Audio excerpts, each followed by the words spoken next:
What's going on, golfers? Welcome back to Recharge. Dr. Gene Chirakabrad here. Dr. Corey Howe on the camera.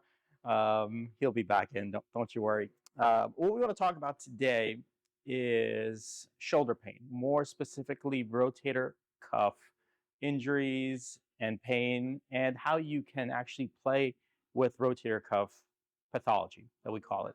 All right, in this video, we're going to take you through different parts. One, introducing the rotator cuff, what it is, what it's not, what it's supposed to do, what the muscles actually are, the functions, and things like that. And then we'll kind of systematically take you through the phases of dealing with a rotator cuff pathology, a pain relief phase, and then a gradual building up phase for each function of the muscle, because there are four and they do various movements of the shoulder. If you're dealing with rotator cuff pain or issue, especially one that's acute or that just happened, definitely go see a medical professional, physical therapist, physician, get it checked out. This is just to kind of give you an overview of the things that are possible while dealing with rotator cuff issues. And as always, if you're enjoying these or will enjoy this one, go ahead and subscribe, follow along. We got a lot more of these type of videos coming at you from Recharge. All right, let's get into dealing with rotator cuff issues for golfers. So first of all, what is the rotator cuff? Rotator cuff is four muscles that are part of your shoulder complex. All right, let's dive inside the body and take a look at the rotator cuff. On the left arm, you can see all the muscles are gone except for the four muscles of the rotator cuff. The infraspinatus, the teres minor. Then we're going to take a look at the top with the supraspinatus. And then we're going to swing it around and take a look inside the shoulder blade at the subscapularis. Now, those muscles come together to make the rotator cuff. In the remaining part of this video, we're going to actually go muscle by muscle and show you functional things those muscles do as part of the rotator cuff. And just to highlight, if you look at the other side, there's a lot of muscles there, not just the rotator cuff. And that's just a few. There's still even more that we took off. So it's important to understand that these four are important, but they're a much smaller part of a bigger system. So obviously, if you're a golfer and you have to do something complex like a golf swing, that means you have to use that shoulder in a variety of ways. And you're going to feel it in a variety of ways, depending on which of those rotator cuff muscles you might have injured or aggravated.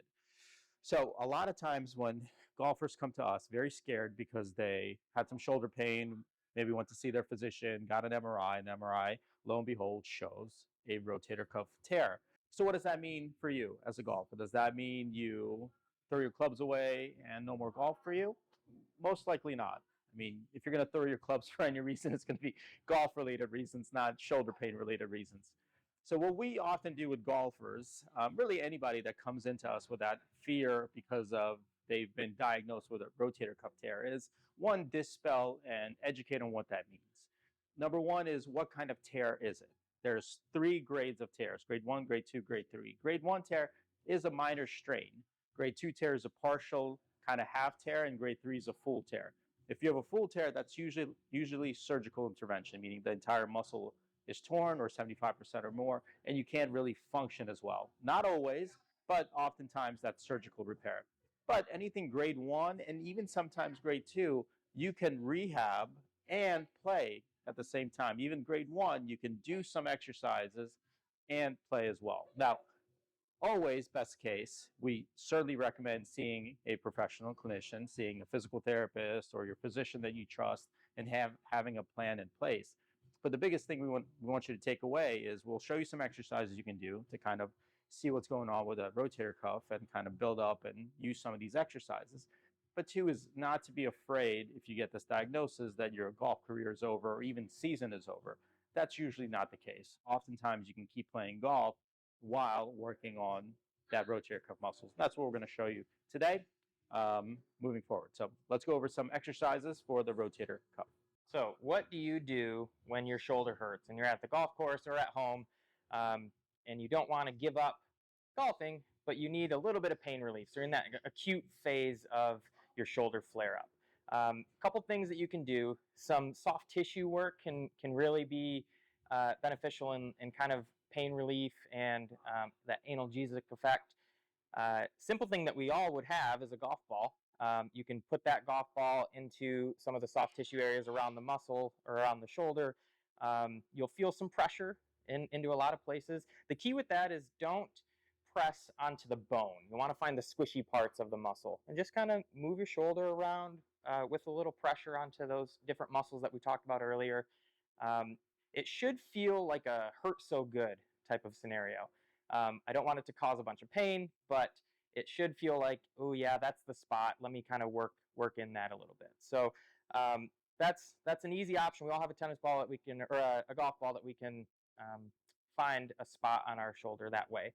Another option for some pain relief is what we call isometric exercises. So an isometric exercise is where the muscles are contracting, but they're not moving. So it's pressing into a certain position and holding that position. So easy way to do this, head up to a wall, gently push into the wall forwards, hold for about 5 seconds, and then relax. And you can do that multiple times, about 10 times through. And the good thing about this is the shoulders move in a lot of different positions, so we can do isometrics in a variety of directions to try to target all of those rotator cuff muscles. So we can go forwards, we can go backwards, we can rotate into the wall, and we can push towards the wall as well. So all 4 different directions of shoulder mobility can be worked on with isometric exercises. If you're on the course and don't have a wall to press against, you can grab a club, do the same thing, hold it in one hand, push kind of a counter force one direction with one hand, opposite direction in the other, hold for 5 seconds. Same idea, isometric holds feel really good on the shoulder. All right, so we went through the isometrics. We talked about calming shit down with the analgesic pain relief piece of it. Now let's get into the movements. And the first movement we're going to talk about is called external rotation. And that's when your arm turns out. And you have 2 of your rotator cuff muscles that are responsible for that, predominantly the infraspinatus and the teres major. And they're in the back of the shoulder blade. And they're pretty big muscles relative to the other ones in the rotator cuff. So a lot of the shoulder, especially in the golf swing, when you do the external rotations, it's on your trail arm in the backswing. So if you can see the arm coming back, my back arm is doing that external rotation motion. So we certainly want to address it. We want to build up that external rotation, make it stronger and more capable in the swing, because it has to go into the shortening phase, means it's contracting, and then it has to let go and lengthen as you go into your downswing. So it's very dynamic, and obviously it has to sustain both that shortening and lengthening phase of the rotator cuff. So we're going to show you a few exercises that can build up that external rotation through that full range, while also challenging it and making it somewhat golf relevant. So let's get into those exercises now. All right, first exercise is called the rotator cuff drop set. And so most of you, usually when you do exercises, you have a rep scheme. So you have 3 sets of 10, 12, whatever you're doing. This is going to be a little bit different, because what we're working towards is fatigue. So you're going to do this exercise until you get tired, particularly right around this area here, because that's where that rotator cuff muscle inserts. You might feel it here, you might feel it on the back of the shoulder, but you are working until you get tired. So you're going to lie down on the ground. You're going to grab a fairly light weight. You could even grab one of your golf clubs or something similar. It does not have to be heavy. Very light plate, 5 pounds or less. You're going to lie down on your side. You're going to tuck your elbow by your side. You're going to rotate that arm out away from the ground, maintaining kind of this perpendicular angle of your shoulder to the wall. And then you're going to keep moving in and out. So the arm comes into your belly, then it rotates out towards the ceiling. Again, your shoulders stay perpendicular to the ground, and you keep going until you get tired. So that could be 10 repetitions, 12, 20, 30, whatever. Keep going until it fatigues. Then drop that weight, and then do the same thing with your arm without any weight, again, to fatigue. So that rep is going to depend on you and how your body can handle that fatigue level. Repeat that. Take a little breather after you do it the first time. Take 2-3 minutes, let your system recover, and then do that again. So try to get maybe 2, at most 3 repetitions, because again, you're going to get that shoulder pretty tired with that rotator cuff drop set. And the goal is to really, really challenge it by working it to its kind of max fatigue level. Give it a try. All right, the second external rotation exercise, you're going to need a little resistance band. If you have one long one, just tie it together and create a loop. Or if you have already a pre-made loop, these work really great as well. Here's what we're going to do. We're going to put this around our wrists. We're going to create tension by pulling your wrists apart. Then you're going to turn your palm on the side you want to work up towards the ceiling. So you're facing here, elbows tucked in, and then you're going to externally rotate. So I'm bringing my thumb away from the other hand, and I'm maintaining that. And then from there, I'm going to do a mini backswing. As I'm doing that, I'm maintaining that tension, not letting it go, and I'm pulling into that external rotation. Where I'm feeling this is all up in my shoulder. Right here is the predominant area that I'm feeling the kind of that muscle burn. So here, getting my golf swing, externally rotating, and driving back. And I'm working about 10 to 12 of those repetitions, 10 to 12 backswings. If that is too much, meaning that if that hurts or it's too sore or you don't have that backswing, you can just simply straighten and then rotate out. Straighten and rotate out. What we're really after is that external rotation motion to challenge that posterior rotator cuff with the infraspinatus and teres. All right, give that a go. All right, last one. We're going to go down on the ground. Hey, how's it going? Nice to meet you. So on the ground, you're going to be on your elbows. Bring your elbows forward a bit, hands together, and you're going to have, I'm going to show it to you the first time, then I'm going to show you a progression with that band that we used a little bit ago.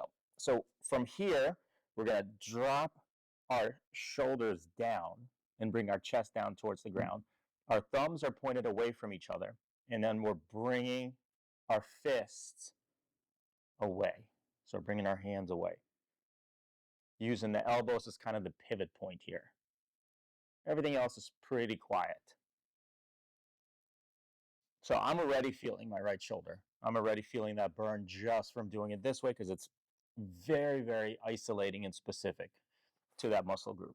If you want to make it more challenging, grab that same band, put it around your wrists, same position, drop those shoulders down, chest down, and pull them apart.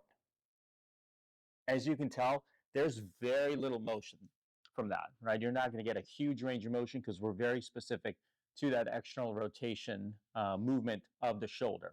So again, here, elbows down, shoulders down, rotating out. Rotating out. That's pretty spicy. Whew. Feeling that burn. And that's the external rotation of the shoulder. Now let's flip the arm and do some internal rotation exercises with Corey.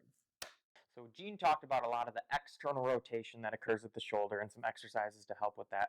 Now we're going to look at the other side, the internal rotation of the shoulder. That is taking the hand and coming towards the midline, occurring at the shoulder, I guess. So basically, we have to do the opposite of external rotation. A good way to do that, to make it golf specific as well, is attach a band. If you're lucky enough to have a cable machine, you can use one of those.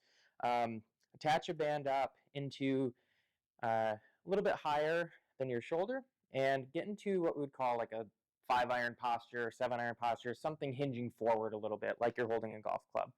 And then from here, you can just rotate in. Elbow stays tucked to your side. Tuck that elbow close, rotate in. Again, these muscles are not very large, so it doesn't take much resistance to feel the resistance. I will say the internal rotators are a little bit stronger than the external, so this band's a little thicker than the one we used for the external rotation exercises, but this is a good one that you will feel kind of in the front side of your shoulder. Those muscles attach in the front of your arm and pull it close. The next movement we're going to show you for internal rotation is similar, but now the lever is longer. You don't need to know the physics behind it, but when an object is further away from our body, it becomes harder to move. So we have the same band in the same spot, but now my arm is extended out, and I'm going from up here to down here, okay? Out and across, down towards my hip. If you look at my thumb, that's a good reminder of where you should be moving, or where you're at the top of the position, my thumb's up. At the bottom of the position, my thumb is pointed towards my hip. That right there is the internal rotation that's occurring at the shoulder. But again, we have a longer lever. This is pretty challenging. Thumb up and back, thumb down towards the hip. The last internal rotation exercise we're going to show you today involves a dumbbell. So a lot of the banded ones we did earlier utilizes kind of a lot of the rotator cuff, even though we're biasing the internal rotators. Now we're going to show you one that stabilizes the shoulder and really kind of isolates those internal rotating muscles. Let me show you. So we have two versions of this to start out with. The first one will be good if you're new to it, or if you're actively in some shoulder pain. By doing it this way, you will limit your range of motion and should feel pretty good. You will lay on your side, take your dumbbell into the hand that we're trying to work, that side we're trying to work, and lay on the side. So if my right shoulder hurts, I will have a dumbbell in my right hand and lay on my right side. From there, I'm keeping my shoulders stacked, so not rolling one way or the other, and just rotating the weight up towards my body and back down towards the ground. Again, the ground will limit how far you go into external rotation, limiting the motion of the exercise. Once that feels good, or you feel like you need a little bit more range, you can progress to a bench. All this is going to do, everything's the same, except you're going to be away from the ground, which allows you to rotate again into that external rotation a little bit further, so a larger range of motion to contract against into internal rotation. Everything else is the same, shoulder stacked, let the weight drop towards the ground, rotate it up towards your body. Final section, let's build it up a little bit. So this is going to be more strength and stability training. So this is more in the kind of the performance piece of development. So you're done with pain, you've built it up, or you went to physical therapy and you kind of got discharged, sent on your way, and you still want to do a little bit more for that shoulder rotator cuff. These are the exercises to put into your repetition, into your repertoire of skill and strength development. So we're going to show you 3 exercises, starting with a strength-based exercise called the landmine press. And we love this exercise because it builds up overhead strength and capacity, because your rotator cuff still is involved when you're working overhead, which is very, very important. Then this is more in the category of overall capacity, right? So you might be thinking, like, how is overhead capacity and strength important for me as a golfer? Well, it's still important because of overall dynamics of the rotator cuff. So even though we're mostly in a fairly defined plane in the golf swing, we still want overall shoulder strength and capacity. And this is an exercise for you. For the landmine press, you do need access to a barbell. So if you have one at the gym, use it there. If you have one at home, that's great as well. Wherever, grab a barbell. When doing the landmine press, you want the weight on the end that's closer to you. So if you put a light plate on there, again, whatever is relevant to you, put it closer to you. The other end of the barbell has no weight on it at all. It's going to act as a hinge point with the ground. And now what you're doing is you're grabbing one end of the barbell for the landmine press, and the same leg is back as the arm that's holding it. And then you're bending forward a little bit and then pressing that barbell away from you. Now what we're doing here is we're changing how we're working against gravity. If you're pulling, or if you're pushing a barbell straight up in the air, you're going right up against gravity, which is pretty challenging. By hinging, we're taking a different angle, which makes it a little bit less challenging, but still working that shoulder overhead capacity. So typically for these, we're somewhere in the 8 to 12 range. When you're working those 8 to 12, you should feel like if you're doing 10 repetitions, you should feel like you could do 13, 14 repetitions, but putting the weight on for 10. So we're not really maxing out on these, especially when working the rotator cuff. Next one is a bit of a hybrid. So this has some of the isometric component to it that we talked about earlier, but also starting to integrate that overhead work as we move to the final exercise, which will be the most challenging in terms of stability. This one is a 90-90 kettlebell hold. Now you could do this in 2 ways. One is less challenging, the second one is more challenging. The less challenging way is you grab a kettlebell, hold it this way with the kettlebell behind your hand, and then you bring up your shoulder to 90 degrees and your elbow at 90 degrees, and you're holding that, right? And it should be challenging. This is about 18 pounds. So I'm not going super heavy because you do want to hold this, 25, 30 seconds, and instantly I can feel my arm shaking, and I feel it in that rotator cuff shoulder attachment area right in here. All right, so we're going for about 20, 30 seconds. Again, this is a progression to eventually getting overhead, but we're going to hold it right here in that 90-90 position. So pick a weight that you can, I don't want to say comfortably, but be challenged for those 30 seconds, but it shouldn't be impossible that you're engaging your shoulders and shrugging. You want everything down, and you really want to isolate and focus on those shoulders. If this is too heavy, you're going to kind of see this. You're going to want to bring it closer to you, and you're going to shrug to compensate. We don't want any of that. Here, holding it 30 seconds, and you will definitely feel it in that shoulder. All right, we got one more to do.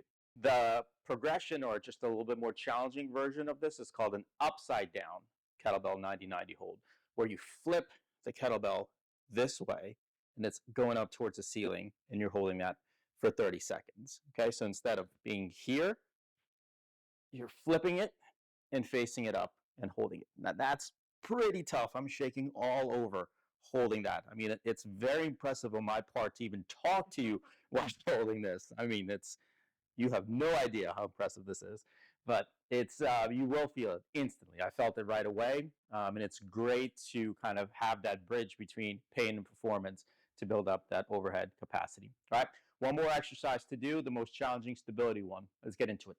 C-bound. Last one. This one's kind of fun, but it is challenging. So we're going to incorporate some instability to challenge stability. Everything up to this point we've been holding on and had a pretty good grip on. Now we're going to change that. So we're going to grab a band. This is one of those stake kind of pull-up support bands, not the one we were using before. So definitely use one of these, or a rope or something that's very strong that you can tie underneath the kettlebell. From here, we're bringing this up nice and slow and holding it overhead. Now this creates a very unstable position. So your shoulder has to constantly react. This is called perturbations, meaning that kettlebell acts as a source of instability and constant input. So what we like to do, one is first see if you can hold it, right? Find the right weight. Then you can do a march with this, trying to keep that weight nice and quiet, not moving too much. And then integrate walking with it, right? Have some longer distances. So we usually go in spans of feet, 50 to 100 feet. And then you could do a walking march as a progression here and moving, trying to keep this one overhead and two as stable as possible without your rib cage flaring. So you want to keep that rib cage down and shoulder up.